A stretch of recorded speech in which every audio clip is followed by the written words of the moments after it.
tonight we just wanted to kind of cover is primarily the Canadian election that is going on. For the Americans who aren't familiar with what's going on in Canada, the country got a new prime minister who's never been elected to anything. He's been appointed Bank of Canada governor and Bank of England governor. But Mark Carney, who is now officially the prime minister, has never won a seat in Canada's parliament or anywhere else for that matter. And immediately after, a week after being sworn in, he has actually called a snap election, which is going to be for the 28th, I believe. Yeah, Monday the 28th. So right now, I guess, Jeff, you and I were talking about this a couple of weeks ago, just briefly, as we were kind of looking at setting this up. And we were looking at the polls here, and I guess my first thing I wanted to kind of start out with, I'll kind of put this up on the screen here for you. But there's a poll aggregator and predictor called 338 Canada. It was because there used to be 338 seats in the Canadian Parliament. There's 343 now. But I'll show the map here. Again, it's kind of a reverse of what the U.S. has. So in this case, red is generally bad. It's Yeah. the Liberal Party. Blue is generally good. And there's maybe some caveats to that, but that's the Conservative Party, and then there's some others as well in there. But what you see on the screen here is the map as of today, predicting that the Liberals will actually vastly increase their seat count. They're currently at 150, last I confirmed, under Justin Trudeau when he won in 2021. But now Mark Carney's projected to win almost 200 seats, which is huge in the parliament. And most of that is coming at the expense of some of the minor parties. I'm kind of joking right now in my mind that when you look at this map, this is kind of the map of what the northern part of North America will look like in terms of political boundaries, where the red will be Canada and the blue will be the United States by 2026 or so. And I just wanted to kind of get your impression, first of all, of Sorry, what you're seeing. say that one more time. What was that last piece? Oh, that the blue on the map here is going to be what the U.S. will be, what the U.S. will include by 2026 or Right. 2027, I should say. Right. Yeah. I think most people aren't taking the idea of a province seceding seriously, just because it seems and sounds so extreme. But I also think that a lot of people are disconnected from, what the average Canadian is feeling, especially after 10 years of a liberal government, and the extent to which people would go to kind of rectify that. So, um, if you're asking kind of what my thoughts are about potentially, Alberta, Saskatchewan, and Manitoba seceding, um, if I had to put an odds to it, I would probably say I would still say it's pretty low. Again, let's give me until the election and give me until the end of the year. That might change depending on kind of how things play out. I would put it at about, I don't know, 40%, which I think is still high, but in terms of like the likelihood of it happening at this point today, I think we're up about 30-40%. Um, I think that I think that fundamentally Canadian government is broken. Our constitution is weak, and a lot of these provinces, the blue provinces, just feel that they are kind of at the whim of Ontario and Quebec, and BC. Yeah, which are these two right here, the big ones. So you can see they got more seats. Yeah, right. So they feel that their vote really doesn't carry any weight at the federal level, and I know on the flip side of that, they kind of have to carry a lot of they feel they have to carry the cost of decisions made by Ontario and Quebec disproportionately. So I think it's fair to say that, they aren't happy. They don't like the way the system is working. So I think ultimately, like, even if this is a situation kind of how we had in the US where the polls were wrong and it was just basically misleading voters to think that the liberals are leading when they're really not. I think that and Pierre wins. I think that I think there's a fundamental issue in Canadian, the organization of Canadian government, the Constitution, and I think that I don't think that we have the political will to make the changes that need to happen so that Yeah. we can be on the right path. In my opinion, I think anything that we do will likely be a band-aid solution or very kind of light-handed. Where we need, I think we need to have a serious conversation about how is our government organized, um, what sort of accountability is in place, and how I don't know how sacred, for lack of a better term, is our Constitution, and how much weight should it carry. Um, so sorry, that was kind of a long-winded answer. No, and that's a good introduction, I think to this, just kind of the attitude, because you're right. Like, like even if we're talking about a 30 or 40% chance of, particularly Alberta, which is kind of referred to as, tongue in cheek, as the Texas of Canada, and there's a lot of similarities. Very oil based, kind of, has always been, very productive, very, above the grade as far as its productivity goes. But it's also, if there's been an analysis floating around in the last few months that every single Canadian province is below the GDP of the lowest state, which I think is Oh yeah, Mississippi, Mississippi. Yeah, oh right? yeah. It's yeah. That came out like last year. That's been a reality. But I think that I don't know. I don't think most Canadians grasp what that means in terms of their day-to-day life. And which is it's shocking to think about it because like all the numbers are showing us how bad we're doing as a country. Like every stat and metric you look at, um, G7, G20, GDP per capita, crime rate, housing prices, like every single stat is just in the red. It's not looking good. And it's weird because like it's almost as if all Canadians needed was to not see Trudeau. And not seeing Trudeau was enough for them to forget the last 10 years. Yeah, and let me pick up on that, because that was my thing. Again, I hate it when I'm right on predictions. I can be right, I can be wrong, but I just like making predictions for the fun of it and seeing how close I get. But I Mhm. was telling, I have friends still back in Ontario, up in Canada, since I left, a while ago now. And, I said to them, like, watch out, because, yeah, if you look, and I'll kind of bring up the trajectory that this, and again, this site is done by a Quebec based professor. He's really good, though. Again, I think I know his political leanings, but he's pretty objective. But let me just bring up the trend chart here as I say this. There we go.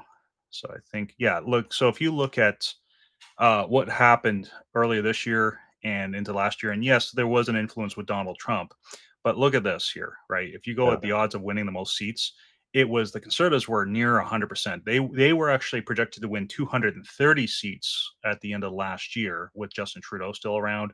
He had Mhm. a bit of a crisis that the final straw, I think, was Donald Trump kind of triggering. Yeah, for folks who get triggered very easily, he triggered Mhm. them with the prospect of coming back into office in January and bringing in tariffs and basically kind of, you know showing what's what to Trudeau, after Trudeau did everything he could to try to destroy him in 2020 for his own part. And you can Mhm. see here on the trend line, it only goes back to the beginning of March, but this trend line, oh wait, no, I think we can go back here. There you go, look at that. Right? It's like Trudeau resigns, and he was at like 100%, right, all the way through for the Yeah. Conservatives, and Pierre Poilievre, who's the Conservative leader, was projected to be prime minister in a landslide. And I've never seen anything this drastic, this fast in politics. I don't know about you, but look at that. It's just like this very sharp. It's not even an X anymore. It's just kind of a line, Yeah. Yeah. right? And you're right. Like I don't think a lot of Canadians grasp this. And my prediction back here, though, when I was talking to folks who were very keen on the Conservatives normally, is be careful, because there's a lot of voters in Canada, particularly in Ontario, which is kind of a mixture in U.S. terms of California and New York. right? Mhm. When you look at it, it's got like its own financial district, but it's also kind of got this kind of California vibe to it, and it's the largest province. And I put it to the people this way: is that there are voters who want to vote liberal, and they were so upset with Trudeau that they were parking their votes with the Conservatives, allowed them to win a downtown Toronto seat and a cost the Liberals another seat in Montreal that they shouldn't have cost them. I Mhm. said dogs will return to their vomit was my line, right? Yeah, Is yeah. that give them any excuse, right? And these voters will swing right back, and they will use the most, kind of cookie cutter, two-dimensional excuse they have. And sure enough, they got it. Even before Mark Carney became leader of the Liberal Party at the beginning of March, you could already see that the swing was up because people knew Justin Trudeau was on his way out, and it was just like, okay, I guess it's safe to go back to Liberals. And then we also saw crazy things where I remember, there's an MP. She's also a cabinet minister, which is kind of like having a secretary in the federal cabinet in Oakville, and she announced last year, the kind of usual trope. I'm deciding to spend more time with my family, so I'm resigning my seat at the end of this term. I won't be running in the next election, which we knew was going to be in 2025 at that point. And then as soon as this started happening, I don't know where in this area that she came out, but she came out and said, effectively, I'm spending more time with my power. Yeah, yeah, yeah, It's like the exact reverse. My family, is not really that important after yeah, all. Now that I know yeah. I can win again. I think So, yeah, I think one thing that this chart kind of makes you, I think forces you to ask though, a couple of things. I think one, like you said, this is a very drastic turnaround. I haven't seen it. Um, and I like so I've had a lot of people tell me, oh, again, like I mentioned earlier, that oh, this is just the polls are wrong. The polls are just wrong, and they're trying to discourage conservatives from going to the polls. Which again, I think I've read studies that say that it doesn't work that way. Typically, that it may actually encourage conservatives to kind of show up. But if you but with numbers like this, you have 99% and 1%, it's not even close. So it's almost like, don't even bother showing up because you have no chance of making a difference. Um, so I've had a lot of friends kind of tell me that this is what's happening here, that we're just being misled by the polls. And I can't remember, there was I read an article about a month ago about just a reporter who had mentioned that there was this polling company that just popped out of nowhere right close to kind of the federal liberal leadership race, and they were kind of the ones kind of driving a lot of this these polls, and there was a bunch of money being funneled into this new polling company that was never really relevant and all of a sudden became relevant. I got to find the article, and I'll try and find it while we're on the call, um but I think really something to kind of that we need to ask ourselves is, maybe the liberals aren't the only problem, right? Um, Maybe Pierre and the conservatives are also partially to blame for this.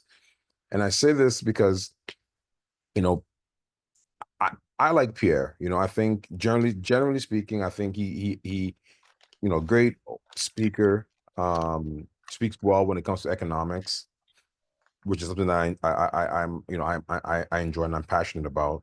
Um, and I think he ran a fairly decent campaign, but I think you have to ask yourself how much of Pierre's lead was because people hated Trudeau versus people liking Pierre, and I think that's a a a a, a point that's not overly discussed, and I think it's definitely worth thinking about it, because I think if you look at um you know Trump down here in the US, yeah. like when he was running, like he was everywhere, right? He was on every, like, nationally, globally, just kind of on every show, just getting his face and his message out there. And I think that Pierre hasn't done that many interviews on new media, right? Podcast and just to get his face out there and his message out there to to voters that may not be exposed to him, right? Most of his, I think he did a Jordan Peterson interview, Hmm. and Yep. I think that was the only one. that he's done, Well, like yeah. on new media, and yeah. So I think there's something to be said about is Pierre running a good race, and again we have time. Well, Well, not that much time, excuse me. It's the end of yeah, the month. well, let me kind of maybe just while you're bring that in, Jeff, I'll maybe give you a bit of time to kind of look for this as well. But I want to show something as well because like you just said something really interesting that I don't think people are really kind of aware of. And again, I think the true believers in the Conservative Party right now, the conservative supporters, aren't some of them. It's been 21 years now, but I worked on the Canadian 2004 election for an excellent candidate. The guy is actually got his son running this time, which is kind of interesting, and I hope that his son wins. He didn't, but we went into election night. I remember in 2004, and I was working with the Conservatives. We thought, okay, for sure, we're going to start kind of picking up seats. It was after the merger of the two Conservative parties that had come together and were splitting the vote previously up there. And then the results came in and they were extremely lackluster. You could tell right away in Atlantic Canada, which is actually an hour time zone ahead of Maine in the US context. Like it's the first kind of pulse of where things might go in an election. And the Liberals actually ended up winning a fairly stable minority government that lasted for 2 more years, did some more damage to the country. You can argue in the same way that Trump, kind of not being able to serve in 2021 might have been a blessing in disguise because it gave him time to prepare for what he wanted to do in this term right now Yep, in yep. 25. That same thing might have happened with the former Conservative Prime Minister Stephen Harper when he did come in 2006. But let me play this as well here for you because what happened is that if you're familiar with value.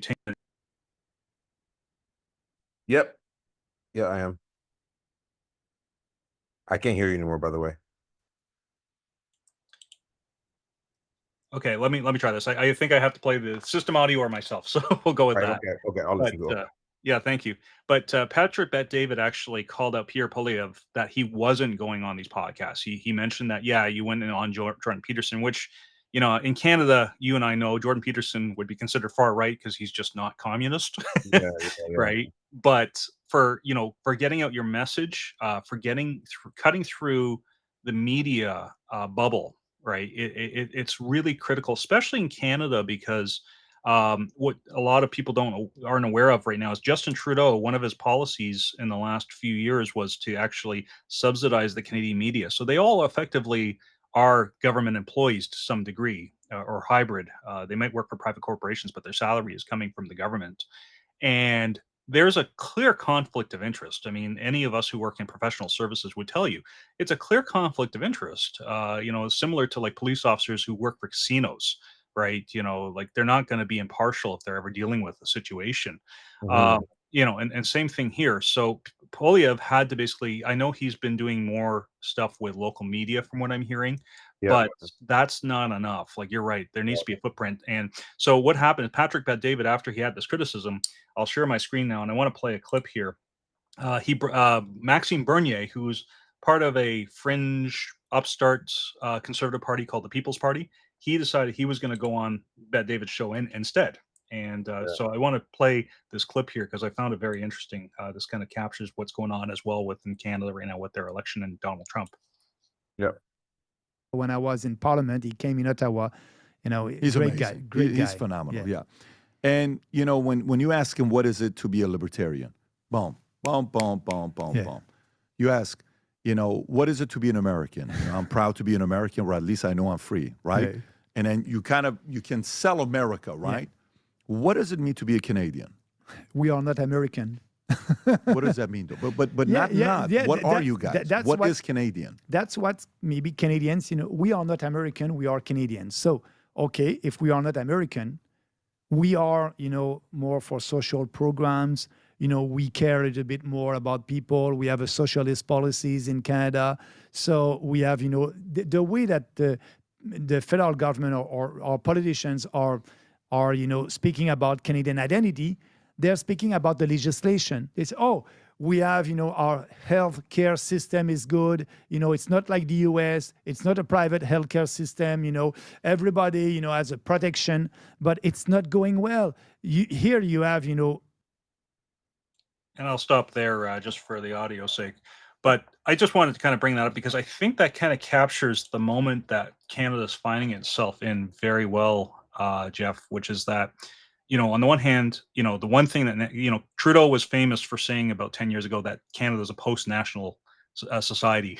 Well, it got very nationalistic very quickly when Donald Trump's tariff and threats of annexing Canada, which again is arguably jokingly.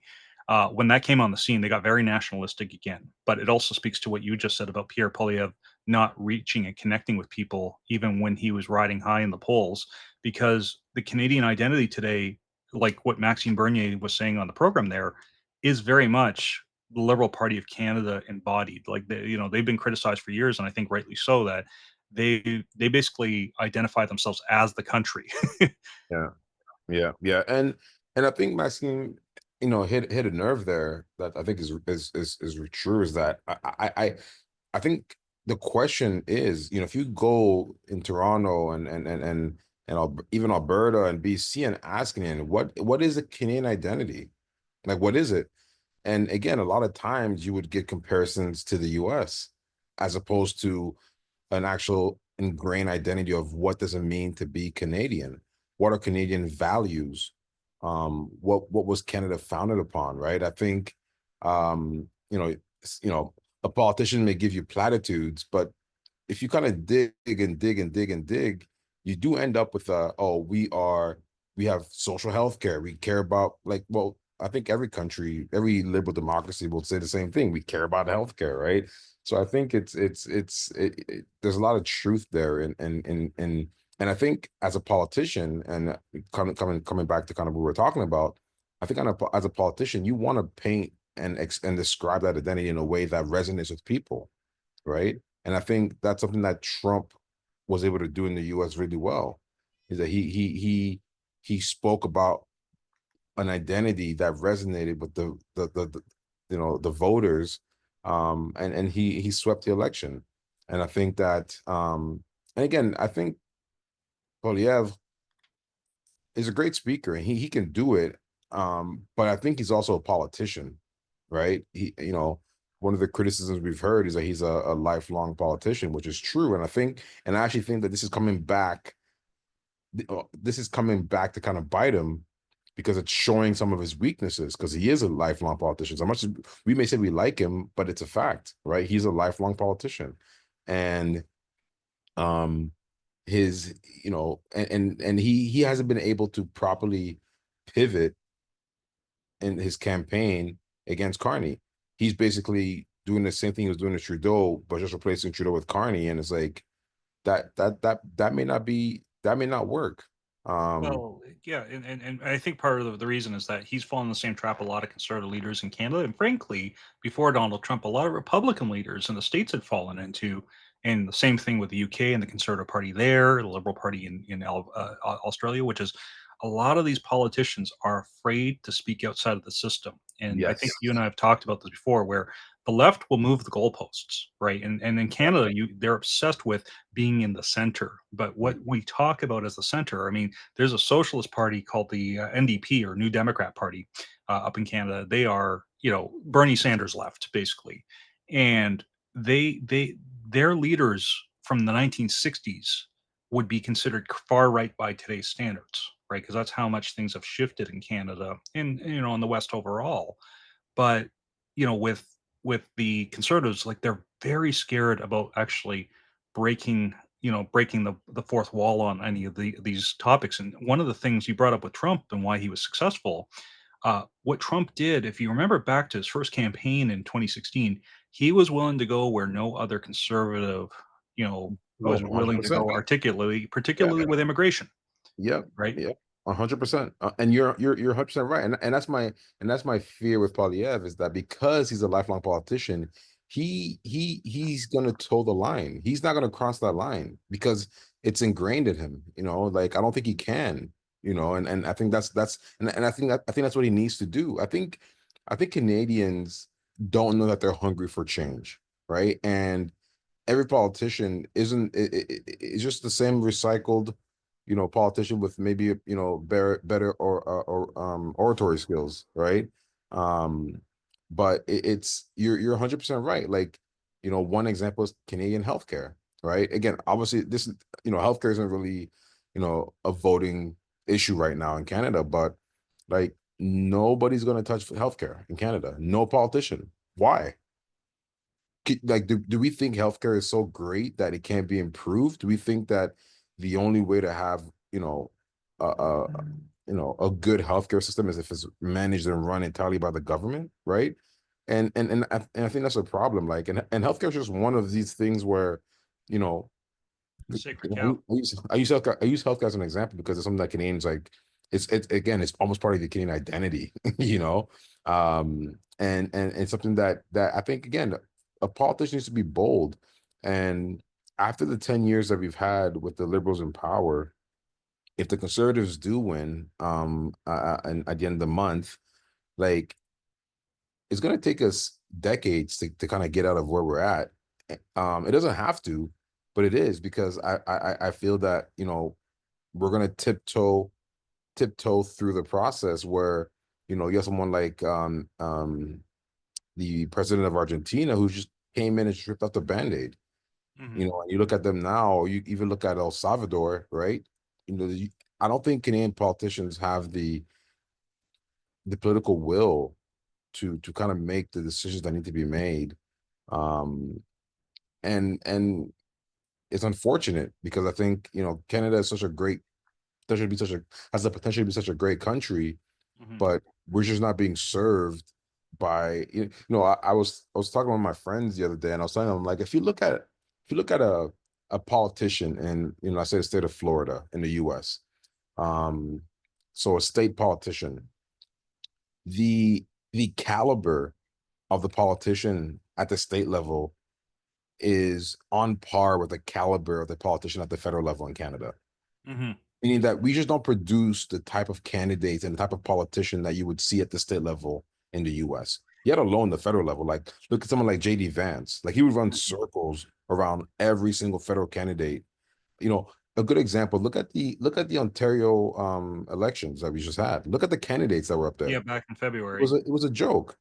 It Yeah. was like these are like are we surprised in the situation that we're in when this is the caliber of people that are leading and making decisions that impact our lives, and you know I, you know and again I think that if it turns out that the polls are true, and if it turns out that the Liberals that Canadians elect the Liberals again for a fourth time, um Canada deserves what's coming to it,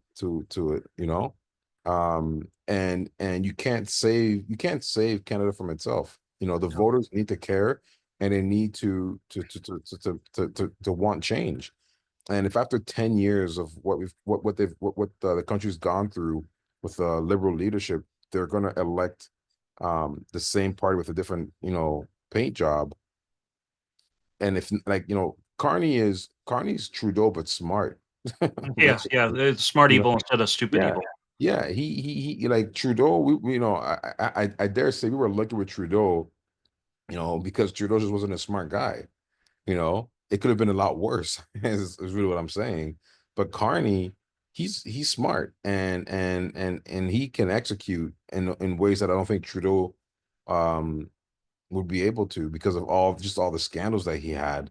And just I don't know, I just don't think he's a smart candidate just in general. But like, if Canadians are gonna elect Carney, then I think they need to, they have to deal with the consequences of that decision. And Yeah, it's and not good. I think Carney will do in 4 years the level of damage that Trudeau took 10 A years to hundred do. percent, a hundred Right. percent, a So hundred let me percent. let me ask you this, and this is going to be an on-the-spot question, so this might be a little tougher. Take a second if you want to, Yeah. to answer it, Jeff. But because I know we're towards the end of our time here. So you're advising the Conservative Party right now.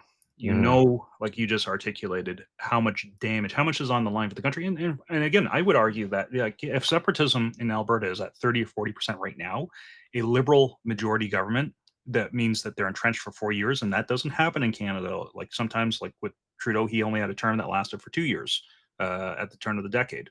But the country's on the line. and Alberta might end up separating and likely joining the states. We can talk about that in the future session.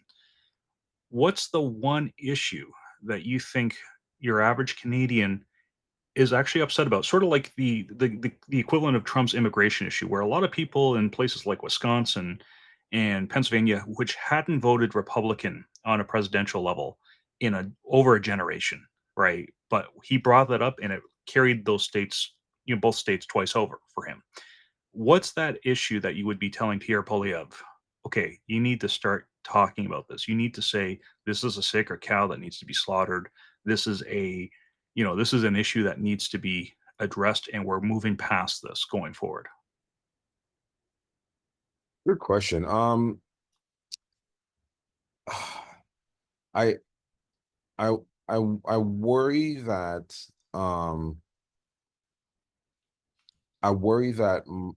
my answer may be not specific enough for you. But I I just, it's what I generally believe. I think that Canadians want to be able to live their lives.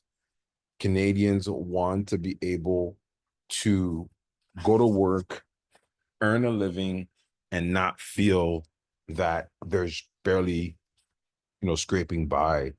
The Canadian dollar is just being demolished. And I think that's something that every Canadian, regardless of whether you're on the right or the left, you feel, and that your dollar is just melting. You work, and just you're just never making enough. And again, it's weird because I think my answer, in my opinion, I think is kind of what I think most Canadians care about, but I don't. It may not be the the issue that allows the conservatives to win, if that makes sense.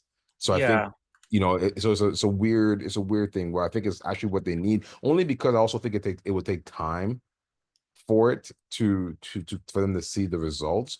But I think that's a real issue. I think the real issue Canadians are facing is the standard of living. Canadians, like you said, Canadians are poorer than Mississippi on average. Um, Even Ontario, which is, the financial capital and the financial hub of Canada, the most populous city, you could argue, the tech hub, if not the, this, it's the everything hub.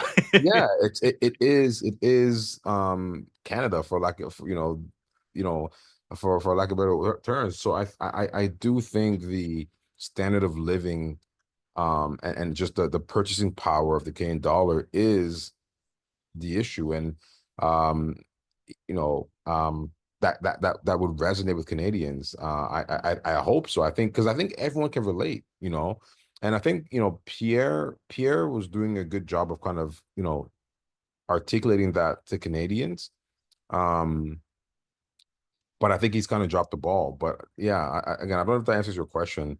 Yeah, If I had to think of something else, the close second is just, getting the government out of our lives. Just the imposition. Like, someone, I shared a link with one of my friends back in Toronto, and he tried to open it, he couldn't, because it was blocked by the government. They couldn't read the yeah, article. It was an article, and I was like, and I asked him, I'm like, do you think that's normal? Like, do you think you live in a free country where I'm sending you an article that you're trying to open, and your government is saying, no, you can't see this? yeah. Like, And that's still like that came like I know that a lot of people that came from countries that fell to communism. I remember that they said this. It happened very quickly in those countries, and we're seeing the same yeah, thing with Canada. 100%. And I think most Canadians don't realize how quickly things can just go from bad to worse. I think it's cognitive dissonance to kind of think, oh no, like, we're not falling to communism. You're exaggerating, and it's like, this, that's how the frog feels when it's being boiled. And most people know voters have a very short-term memory, right? um and people already forgot what happened during COVID. People already forgot, like, these people telling us, stay inside while they're out. It's yeah, like, I think totalitarianism of the country, and how just we've devolved into like an authoritarian regime, just kind of policing our citizens. It's just it's scary to watch, and it's scary, and it's scary. What's scary is that the absence of a reaction. That's what's scary. Well, I people are think scared to react. Like, I mean, Peterson had to come down here because his professional credentials were getting threatened. but he's one person, right? Yeah. I'm talking about like the public getting angry. Like if you think about like the trucker convoy, right? Hmm. That was something that if I would have never ever bet on that Canadians would kind of rise up and protest the government en masse. Like it was crazy to watch. It's like, because we're not known for that. We're very apathetic, we're very obedient, you know what I mean? Like that's kind of the nature of the Canadian voter, and the Canadian, like in general, and kind of the Canadian like psyche is Hmm. kind of The this, zeitgeist. yeah, kind of passive, very passive. And that was something that like that I think it's an example of when you push someone into a corner long enough, they have to react, right? And I just think that Canadians, the majority of Canadians don't think that they're in a corner. Yeah. They don't see the walls closing in on them. And because there's nothing else that can justify and explain why, you know, after 10 years of a liberal government, that you would again elect the party, right? Like to me that is shocking, right? In a healthy democracy, um if a party's been in power for 10 years and is doing the things, and has had the outcome and the impact that we're seeing, that we had in Canada, was just basically the fall of the country. It would be impossible for that party to win again. Impossible, Yeah. right? In a healthy democracy. But here we are, right? With the polls telling us that no, they are going to win again. And that's why I say something's broken. Like I genuinely believe that Canada is broken. Um, and whether it is because of 10 years of liberal rule that broke us, or whether we've always been broken and it just kind of slowly devolved, it's slowly been devolving. But it's, yeah, to me, it does not make any sense that that could happen.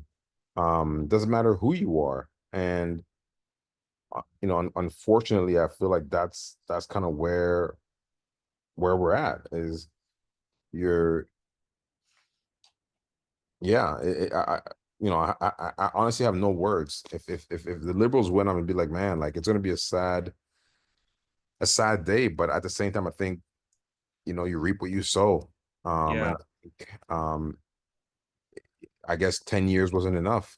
Well, yeah. Well, and that's how it felt in 2004. I'll tell you, because that was at the 11-year mark of the Liberal term. At that point, they got Yeah. elected at the end of '93, and then they got another, minority government. So it wasn't sure. We weren't quite sure how long that would last. But they ended up going for 13 years, I think. Or 12 and a half. But that's a fair thing, and I think that's been a part of the challenge. I'm going to take a crack at my own question because I never, as a policy, I want to try to answer any question I ask of anyone else, Jeff. Mhm. Yeah, for sure, but for sure, for sure. I'll end it off with this here for today. But what I'm going to say, and I want to show folks because I just brought this up as you were sharing all that, and thank you very much for all of your thoughts here today. And this has really been enjoyable to kind of listen to where you're seeing things. And I agree with you. I think Canada is broken, and you have to be blind or a liar not to admit that. Mhm. Um, so, in Canada, like I'll contrast this with the US, is that in Canada, the federal tax brackets start a lot earlier in your income level, especially when you factor in for the exchange rate, like you said. So I brought Mhm. this up. They did increase, it looks like, the basic exemption. Here in the States, for a married couple, you're making 30,000 US, and that's exempt if you're married. It's just over 14,000 if you're single. They've Mhm. increased it to 15,000 Canadian as of 2023. So it's probably a little bit higher, but I'll just work with that for now. Mhm. And so after that, once you go to 70,867, because 15,000 plus your 55 number here Yeah. highlighted, you're in the 20.5% tax bracket. And this isn't counting some of the other surcharges that are added on. It's not counting provincial income tax, which every province has. I think Alberta, I still believe, has it. So that means you're only at just under $50,000 US, Mhm. right? And you're already at 20% income tax, Yeah. right? And in addition to that, you have your provincial sales tax, which I think runs, usually in the high single digits, if I remember correctly, like 7 to 9%. And again, I could be wrong on this, but I know some provinces go a lot higher very quickly on that. And then in addition, you have a national 5% sales tax on everything.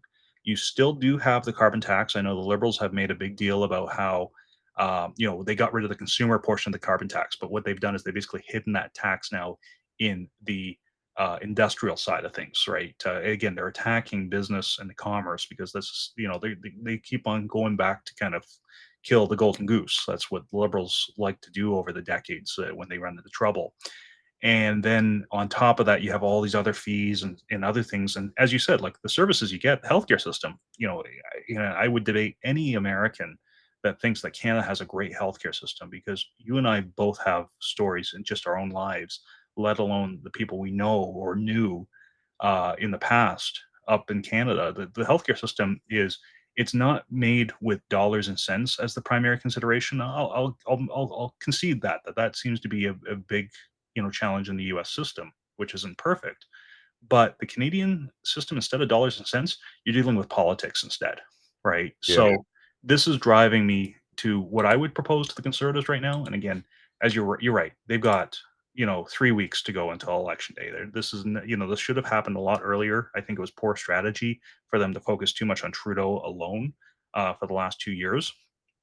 What I would propose, though, is that the Conservatives should say, we're going to be moving towards eliminating income tax, right? We're going to start by moving the basic personal exemption to $50,000 Canadian, right? Which, again, given my handy little tool here, right? 35,000 US, which is kind of on par with where the Americans are right now if you're married again. Mhm. But then I would start dropping all the rates from there. And what the policy would be aimed at is saying that we want to actually make success not a scarlet lettered word in Canada. We want people to start businesses. We want people to be successful. We want everyone to benefit. And the way we're going to pay for this is we're also going to go hard on opening up the vast mineral resources, the same resources they're threatening Trump with right now. Is, oh, you won't get our uranium, you won't get our nickel, you won't get all of the oil and forestry products in BC and things like that. Start just saying we're just going to go crazy on trying to get development in this country going, and we're going to reward success. and Mhm. and kind of, and if anyone thinks, well, this is not going to work, I mean, the model already exists out there. Saudi Arabia does that right now, right? Saudi Arabia, there's a lot of stuff the government provides in social services. Again, not necessarily always good, but it's there. They don't pay taxes like Canadians do because they've got all this oil in the ground, which is running out. In Canada's case, yeah, some of it is, temporary. It's one and done. But there's other resources that Canada has, again, with its vast agriculture and forestry industries, for example, that, those are renewable by definition, Mhm. and if you plan it out properly. And so I think that's what I would propose to him, is changing the bargain that people in Canada have with what their government is supposed to do and how they're supposed to relate to their government. The social contract needs to change from cradle to the grave socialism. We're going to take care of you. No one's going to be able to fail because no one will be able to succeed, and Mhm. change that to, we're going to make this a place where people are going to come, they're going to set up business, they're going to create jobs, we're going to make housing affordable. There's going to be, you can do it this way. And that's what I would have done a year ago. And I wouldn't have made the Trudeau the demon, right? And Yeah. this, as bad as he was, I would have made it the Liberal Party. I would have gone beyond even Justin Trudeau and say this was the same thing that Pierre Trudeau did in the 70s, who is his dad, for those who don't know.